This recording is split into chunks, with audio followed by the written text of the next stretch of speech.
This episode of All In is sponsored by Deseret Books' First Light concert event. If you're in the Salt Lake or Ogden area and you're looking for a way to celebrate the 200th anniversary of the First Vision, you don't want to miss this one-night-only musical event on March 14th.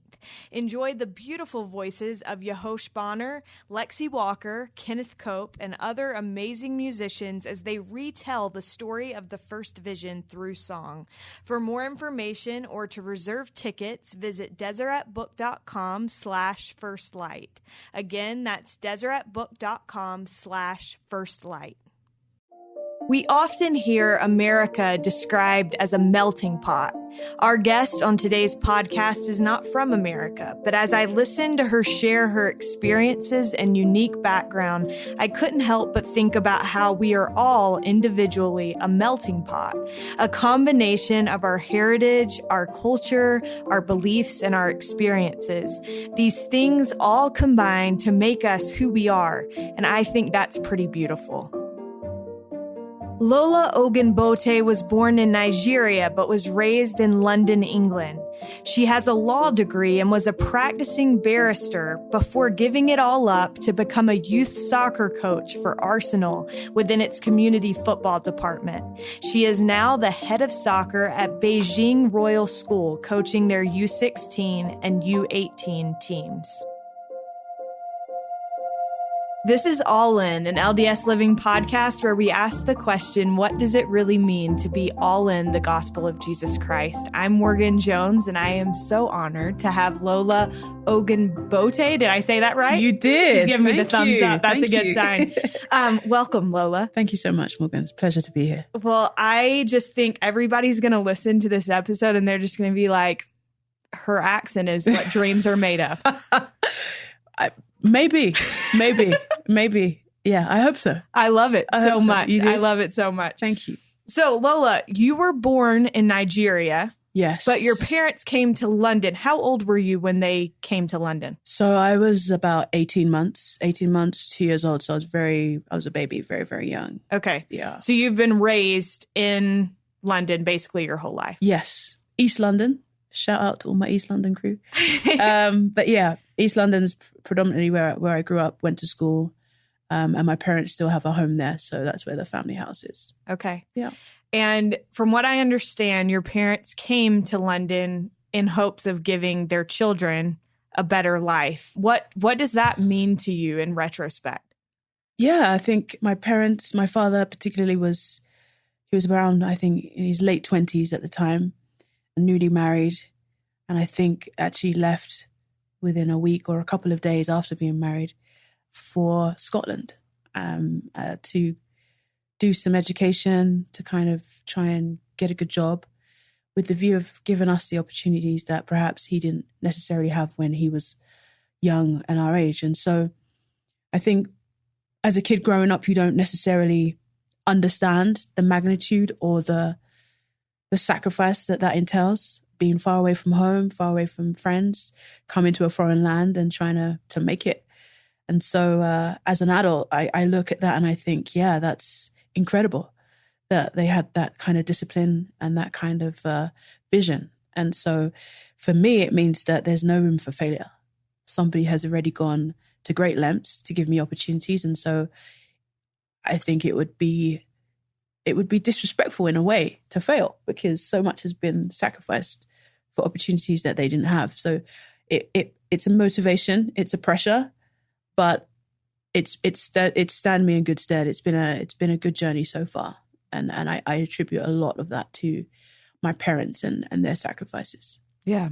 We're going to talk a little bit about the journey that you've taken in terms of your career. Sure. I noticed in some of the interviews and things that I watched that it seems like your parents have driven a lot of choices that you made. And that makes a lot of sense, because it's like they sacrifice so much to give you opportunity. Yeah. Yeah. And, when you, as a parent, I'm not a parent, but I can imagine as a parent, every parent wants the best for their child.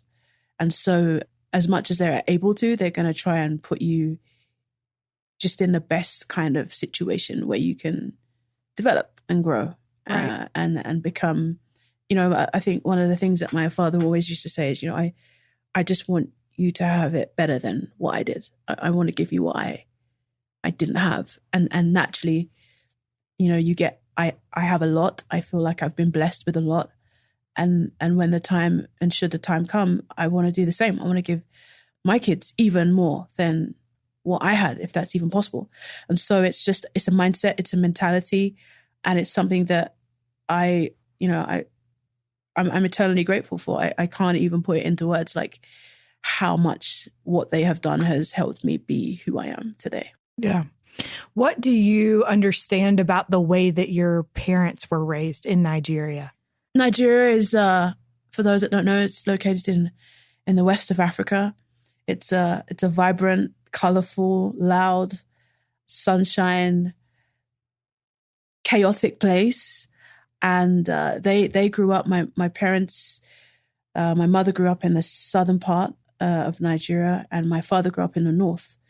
My paternal grandmother is a practicing Muslim, and my paternal grandfather is Christian. So my dad was able to kind of have the best of both experiences growing up. Nigeria is a very pious and religious place.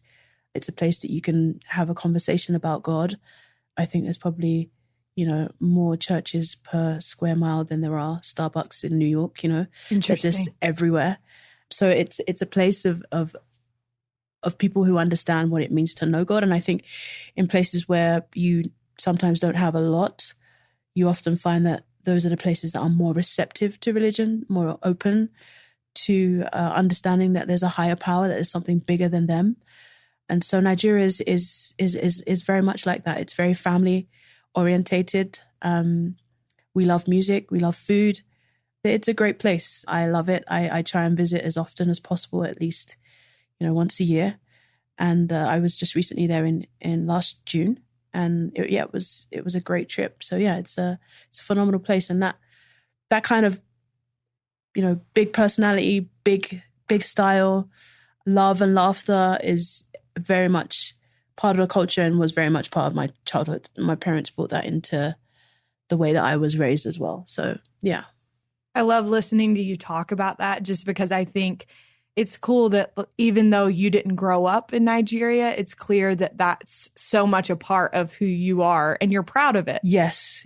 And I think, it's weird because I was born in Nigeria. I came to London when I was very young, but my parents were very good about instilling strong Nigerian values. And so it was kind of weird growing up because I had in the home, there's this abundance of like Nigerianness, if I can call it that way. And then I go to school and I'm with my English friends, my British friends, and their upbringing is completely different to mine. And it was just this kind of combination of juggling both worlds and both cultures. And I'm equally proud to be from Britain too. And so it's great to have both these cultures that really make me who I am. I wouldn't be Lola without one or the other, actually. So it's great that I'm in a situation where I can have the best of both, so to speak. Absolutely.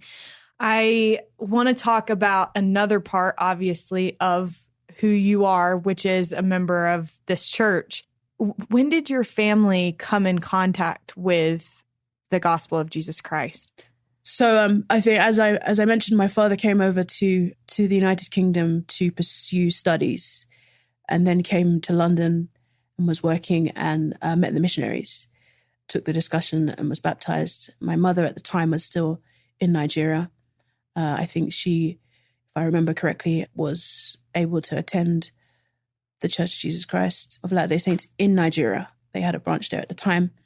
And she was able to kind of, get familiar with the church. And they joined. Older sister was around 4 or 5 at the time. They were sealed in the London Temple.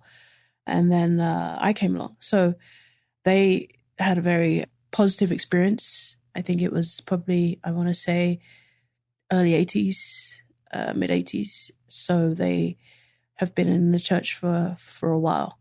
And they'll tell you that it's probably been one of the best decisions that they've made so far. What does the gospel mean to you and your family? Like, how has it shaped who you have become? That's a great question. we're talking about cultures, we're talking about being from different places.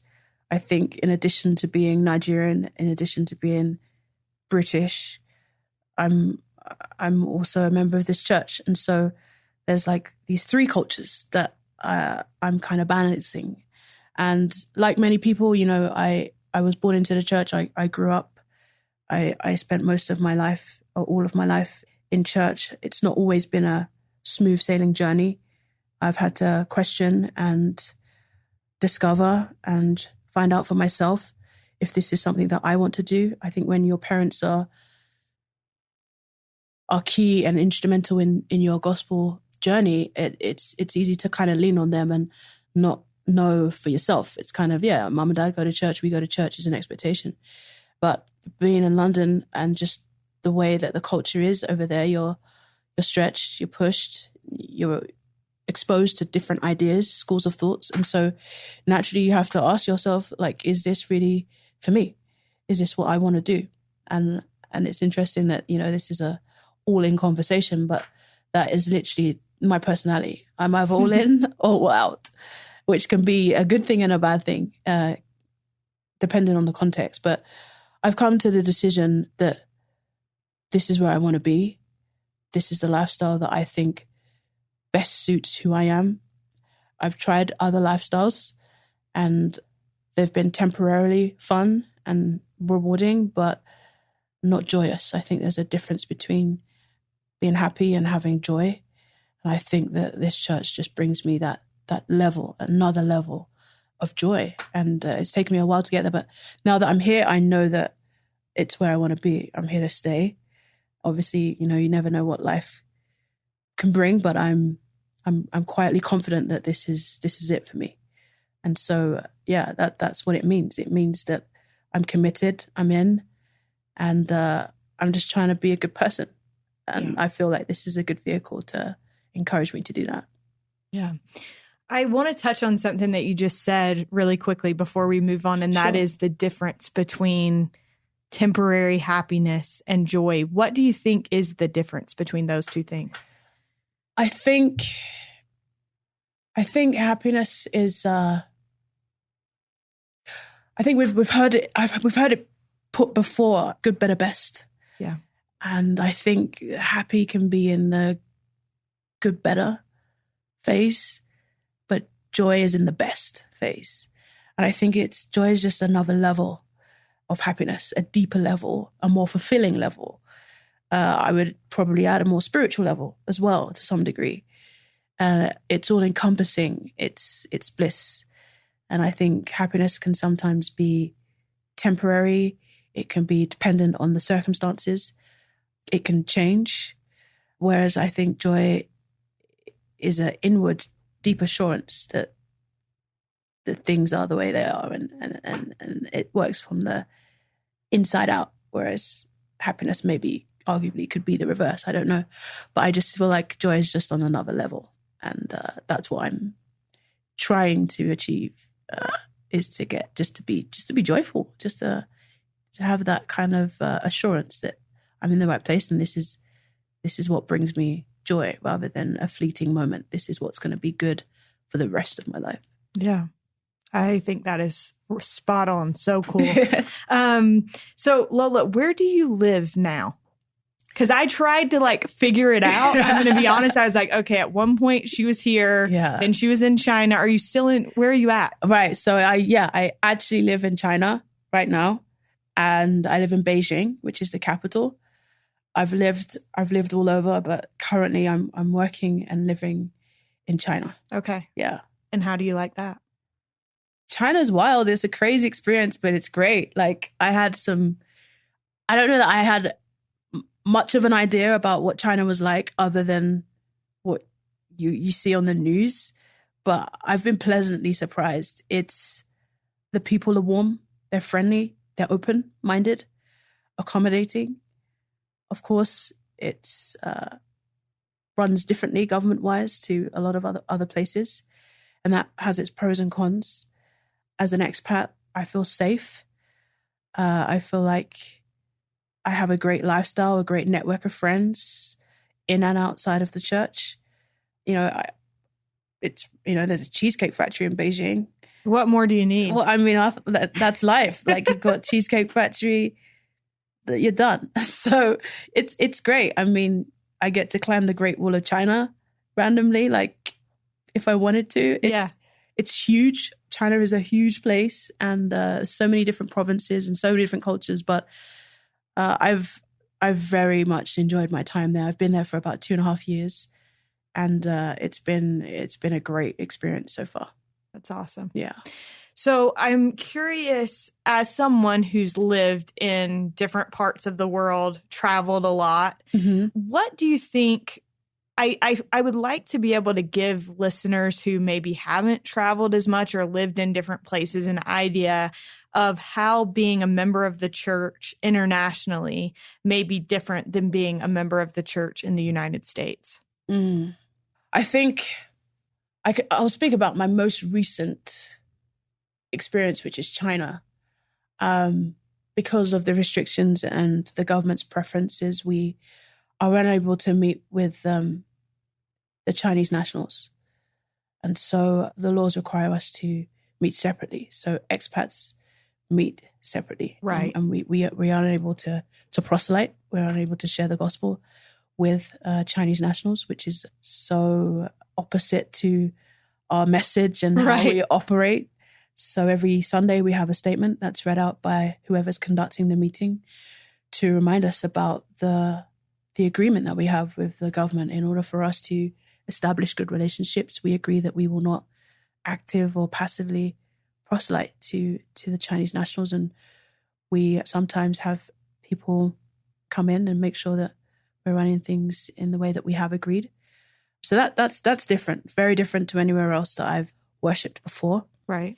The other side is, I think when you are abroad, I think the church works exceptionally well in the sense that your branch becomes your family.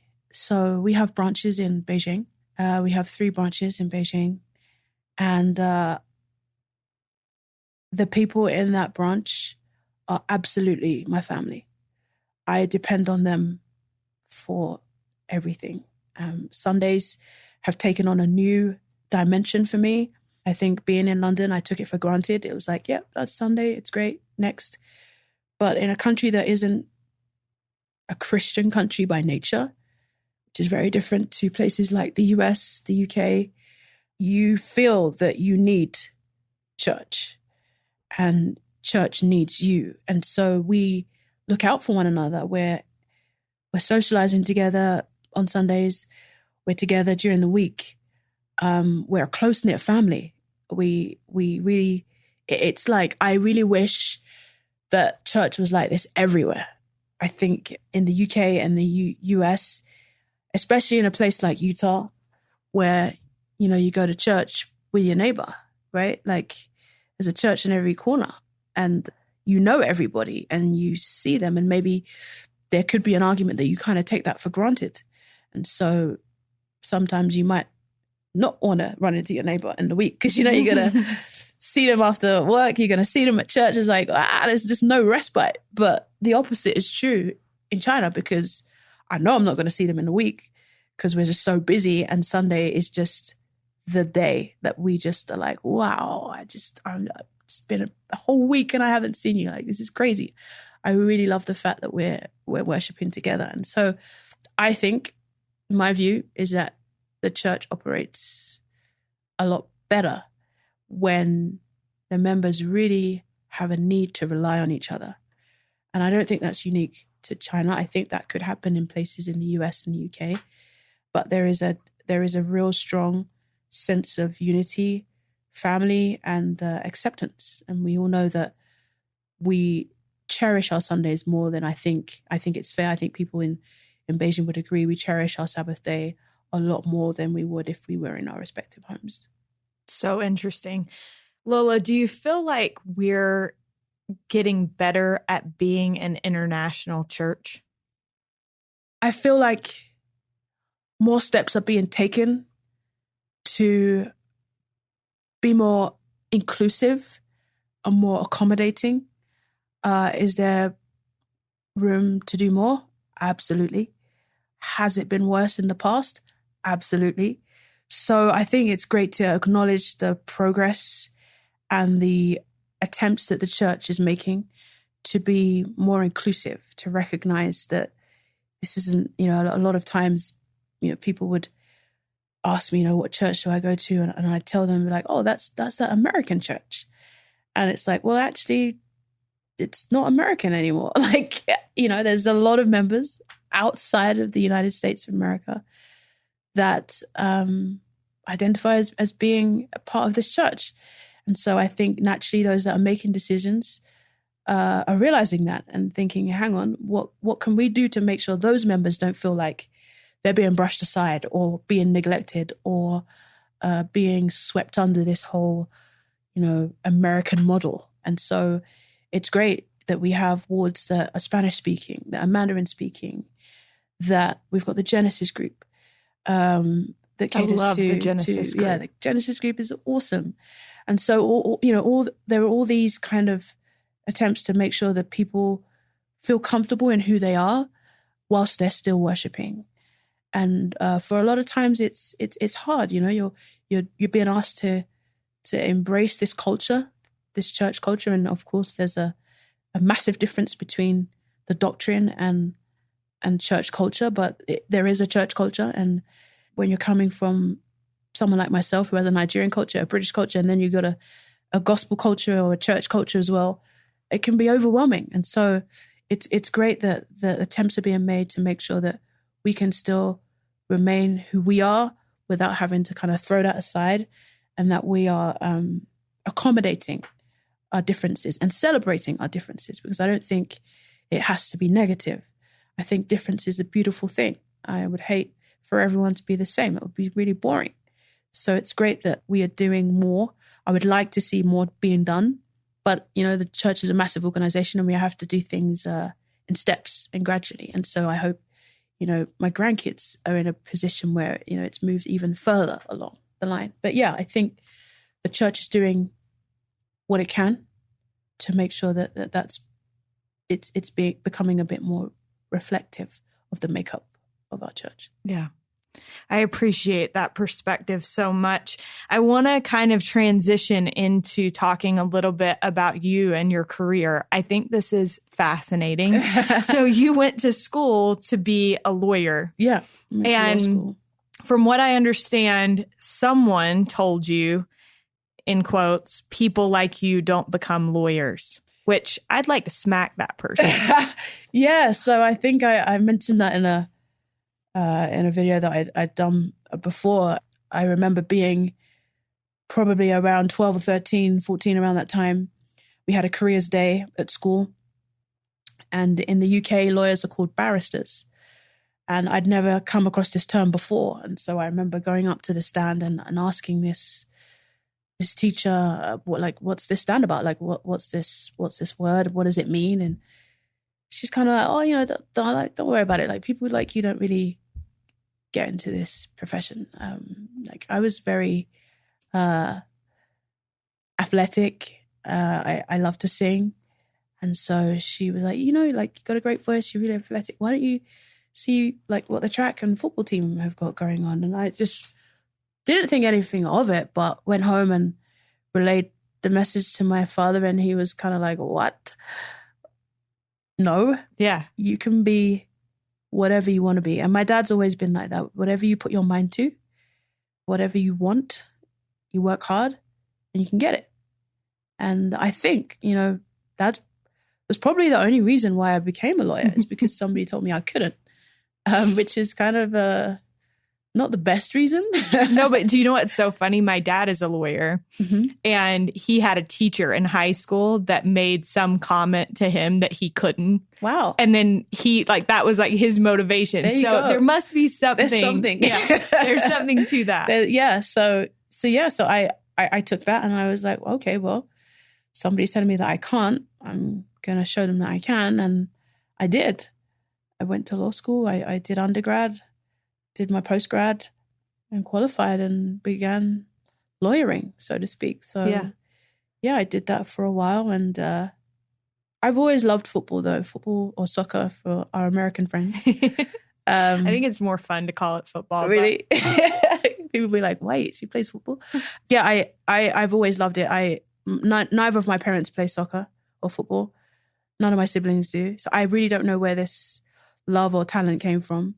But from a young age, I found that this was my calling and I wanted to pursue it. I think it's fair that, you know, my parents being immigrants to the UK were more concerned about pushing me down the educational route. And so I didn't get to pursue that passion of football to the extent that I would have liked. And I decided that, yeah, you know, getting an education was important and I'd go to law school. I did that. I lawyered. I enjoyed parts of it. I detested other parts of it. And then I got to a stage where I was like, look, you know, life is short. And I want to live a life where I'm happy. I want to do things that bring me joy, right? Instead of a fleeting moment. And so I quit my job and didn't have anything to go to. And then I saw an ad the same week recruiting for people that had never been coached on how to be coaches, which is very unique. So they were looking for people that had no coaching experience so they could coach them on coaching. It was with Arsenal Football Club. For those people who follow football, they're a very big Premier League group in England. And is actually the team that I grew up supporting. So it was awesome. And yeah, I trained with them for a year. They coached me on how to become a coach. And then I went off and coached on their behalf in Australia, Mozambique, Zimbabwe, South Africa, and London. So a magnificent experience, just being able to travel and see the world, and then working in an area that I love. Like they say that if you love what you do, it never feels like work. And I've been doing this for about 3 or 4 years and I don't feel like I work. So yeah, I really feel blessed that I've been able to kind of combine my love and talent and share that with others and earn. Because I didn't think I'd be able to make money that would allow me to be independent and self-sufficient from this. But it's happened and a way's been provided, and I feel very blessed that I'm in a situation where I can be self-sufficient on doing something that I love. Yeah. Huge blessing. I want to come back to that, but first I want to backtrack a little bit. Sure. In regard to this comment that the person made to you. I just am curious, having lived in a lot of different places, have you experienced racism in the church? Have I experienced racism in the church? I think, without going too deep, racism in itself is we got to figure out what our definition of racism is first. I think a lot of people are ignorant. I think a lot of people have prejudices. We all have prejudices. A lot of people can be discriminatory, and some are racist. I think I've experienced all of the above during my journey in this church. Some of it has just been ignorance and just not knowing and not being exposed to other cultures and other people. And so people come out with like what I would call just dumb comments. Other people genuinely have a problem with the color of my skin. And that hasn't been, luckily it hasn't been a major factor, but I have been in church situations where people have expressed that they would rather I not be there because of what I look like. And that's hard. It's hard to talk about. It's hard to say because I don't want to paint the church or anyone in a bad light, but that's the point I was making before. The doctrine, the culture, and the people, they were very, very independent of each other. And, I think I heard it once that, God has to work with imperfect people. It must be very frustrating. And we have to be tolerant towards one another, and we have to show love. And sometimes we have to show love to people that don't love us. And that's been a hard lesson to learn.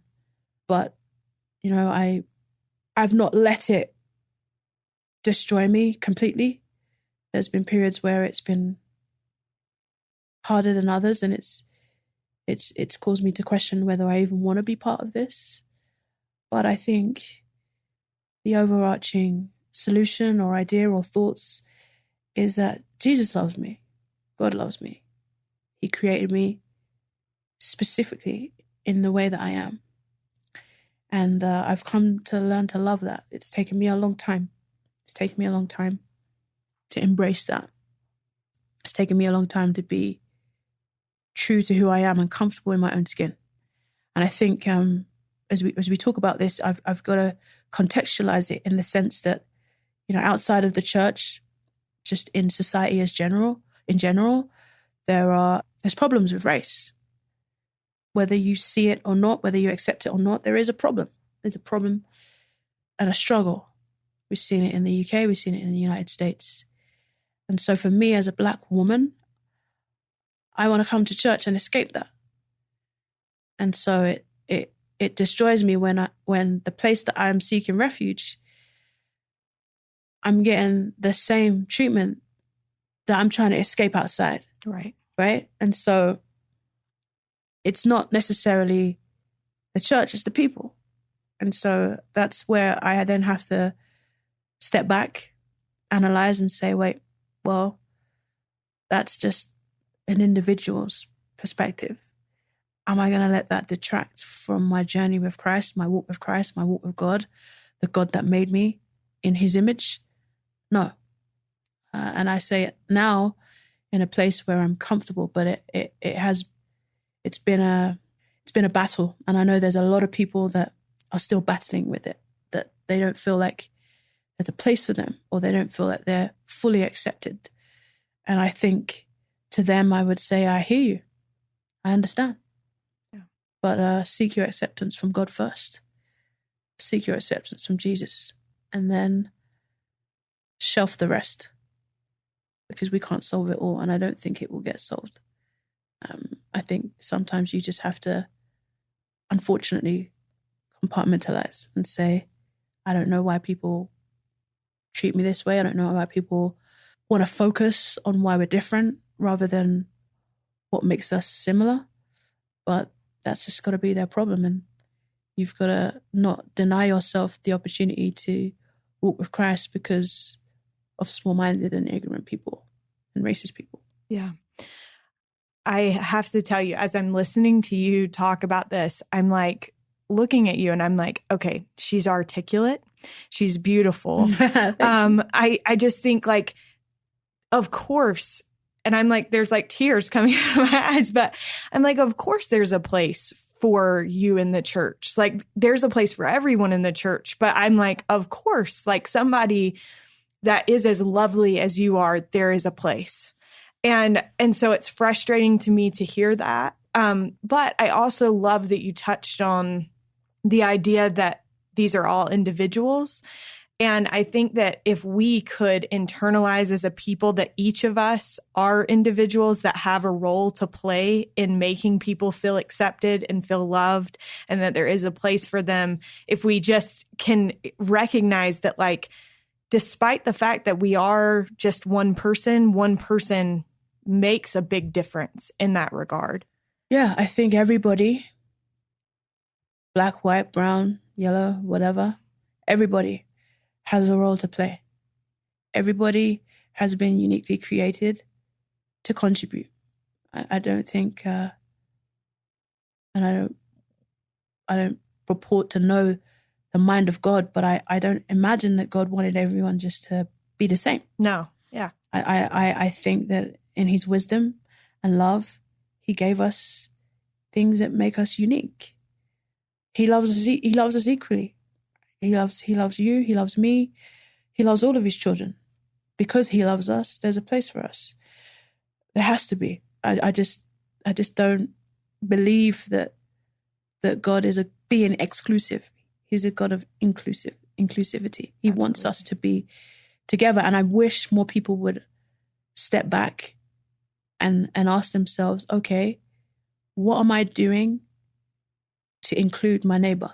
And I'm not just saying that just in the event that your neighbor is black or a different color, but just your neighbor. Like, What are you doing to include them? What have you done to step outside of your comfort zone to make sure that they're comfortable? What are you doing to get to know them better? What are you doing to make a genuine connection with them? And especially, particularly when we talk about race, I think some people find it's an uncomfortable conversation.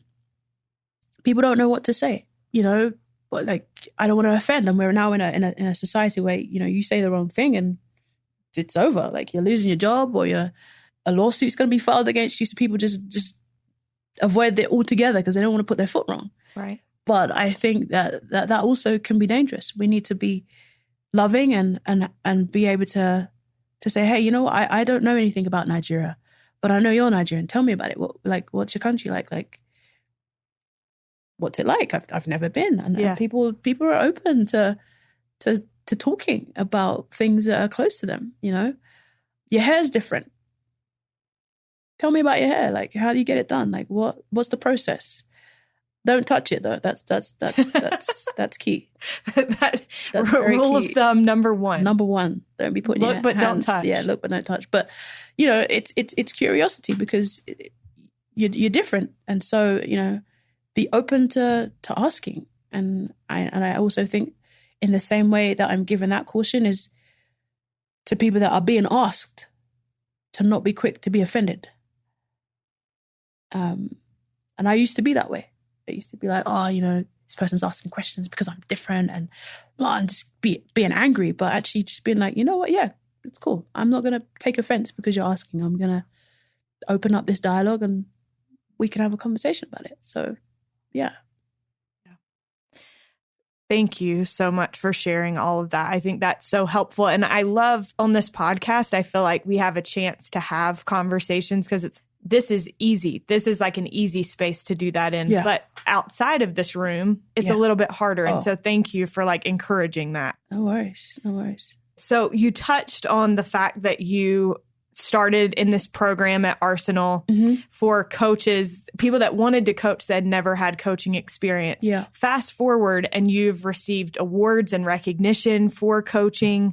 How does the gospel influence the way that you coach, and what makes a good coach? Yeah, interesting. I think the gospel of Jesus Christ encourages me to be a good person, to love my fellow brothers and sisters. And so I feel like I'm quite a easygoing, friendly person. I think I bring that into my coaching. I want anyone that comes into contact with me and my session to leave feeling like, oh yeah, that was a fun session. That was good. Like I would like to do that again. And so I use tools from church, like just almost like the Young Women's Program. I often think about the Young Women's Program, and I had mixed reviews about it, but essentially I knew that my leaders loved me and they cared about me, and I care about my players and I love them and I want them to know that. I don't care if you miss a shot or, you miss a penalty. Like, I want you to feel better for playing and leave feeling like, yeah, I'm glad I used my agency and chose to be in Lola's session. I feel better for it. Yeah. And so, yeah, like that's kind of, I guess, a little bit of how church has influenced me. I try to be honest in my dealings with people, and that means telling them if they're not quite where they need to be and delivering that in a constructive way. But yeah, I think the gospel is just about love, like just loving people and meeting them where they're at, not trying to change them, just accepting them that, okay, you're at this level and I'm going to love you and see where the journey goes. And as far as what makes a good coach, in my view, I think one of the keys is knowing your players, developing an interest in what they're interested in. So I try to make sure, it's not just about football. Some of my kids in China have a lot of interests outside of football. So I make sure I'm interested in that. Like, a lot of them like K-pop music. A lot of them are into other sports. They'll play basketball as well. Some of them, I try to get to know them in terms of what their family life is like, so I can ask after their parents, or, they went on a trip. I just try to remember details so that they feel like it's not just a one cage fits all, but that I genuinely am taking an interest in their lives. I think that then makes it easier for you to then get them to do what you want them to do on the pitch. When you've got their trust, you can then deliver sessions. A good coach plans. He or she plans, prepares, and delivers under pressure. And so there are a lot of things that go into becoming a good coach and also being a mentor, because you're in a position where these kids are looking up to you and are seeking guidance from you. So you need to be a good role model. I think a coach needs to be a good role model and set good standards so that your players know what's expected of them. And so my players know when it's, there's a time to be silly, there's a time to laugh, there's a time to muck about, and there's a time when we have to work and we're going hard and we're, I'm not taking no nonsense. Like, you need to get this perfected. So there's a good balance and a good relationship. So I hope that they enjoy it as much as I do. Yeah. One of my very best friends is a basketball coach. And a couple years ago, we were talking about coaching, and she was telling me that her strategy for coaching that season had changed. And she was like, I decided that instead of being so focused on basketball, I decided that my goal was for each of them to walk away from the season knowing that they were loved. Yeah. And that season they won the state championship. And I was like, it's so cool to see what happens when you shift that focus. Lola, as we've talked about your unique journey, so barrister gives it up to become a youth soccer coach, which is so cool. What have you learned about unique paths in life and how God has a plan and loves each one of us? I think, just as we were touching on before, everyone's different, and God has, in his wisdom, created us uniquely. I think I spent a lot of time worrying about whether the choices I was making was what God wanted for my life. And am I where he anticipates me to be right now? Is this journey what he had in mind when he created me? And I always used to feel like I was falling short and maybe not measuring up to the standard that God had and the standard I have for myself. And I've come to realize that, God just wants his children to be happy. You've got to be, making decisions, and you've got to be living by the principles and the guidelines that he has set out. But essentially, like every parent, you just want the best for your child. And so I think our paths are different because we're different, but I think they're the same in that the goal is to enjoy the journey, right? The journey of life, to do the best we can, to be the best version or become the best version of ourselves that we can, and make choices. And they're going to be good, bad, ugly, but those choices are going to refine us and make us who we are. And so, our journeys are unique, but at the same time, they're very much similar because we're all just trying to kind of get back to where we started.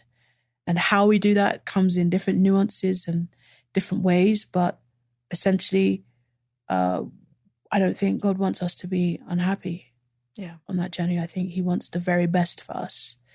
And we have the gift of agency to choose what that best looks like. So I advise people that are kind of floating and worrying about where they are just to kind of take time to be in the moment and enjoy what they're doing right now. And if you don't enjoy it, to have the courage, if your circumstances allow you, to change it. Because I know a lot of people are in unhappy situations and circumstances are different. That mean you can't always quit your job and become a soccer coach, but you are able to make changes in your life that can make it better for you. So consider what those changes are, consider how they need to be made, and make them, and you'll be better off for it. Thank you. Well, Lola, I could listen to you talk all day long, and it's not just because of your accent. I'm like, she is so smart, #goals. Thank you. But before we wrap up, what does it mean to you to be all in the gospel of Jesus Christ? I think as we've been talking today, to be all in is like this. I often speak to people who have had unfulfilled promises, who are detached or maybe distant from the church for various reasons.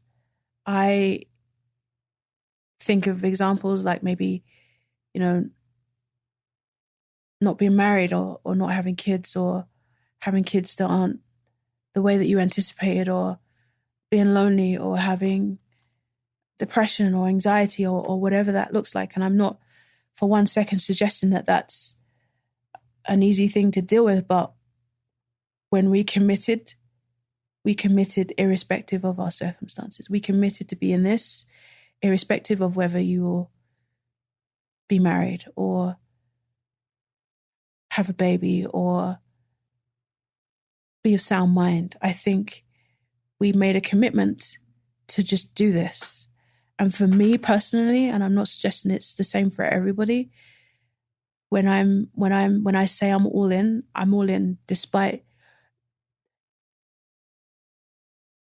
my membership of the church is not conditional on what I'm going to receive.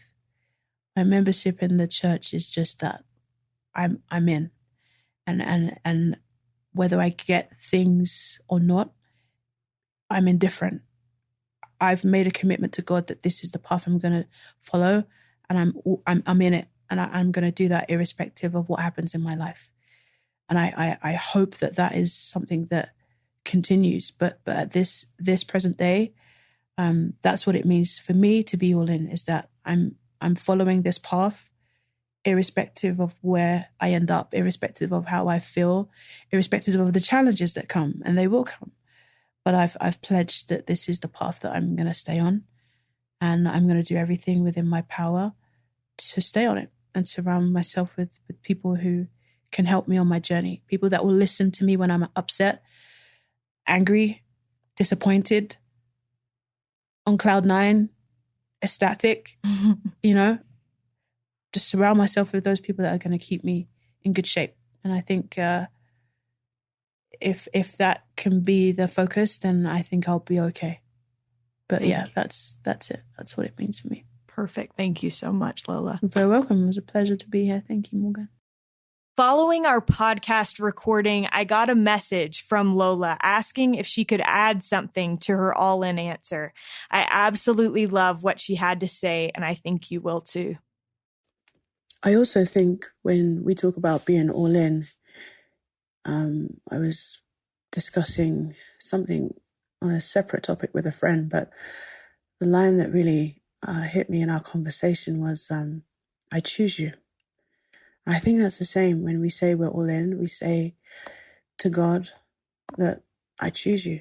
I choose you when things are going well. I choose you when things are hard. I choose you when I'm confused. I choose you when I'm hurt. I choose you when I'm disappointed.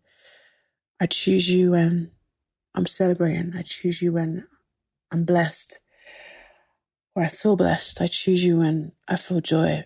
I choose you when life is going my way. And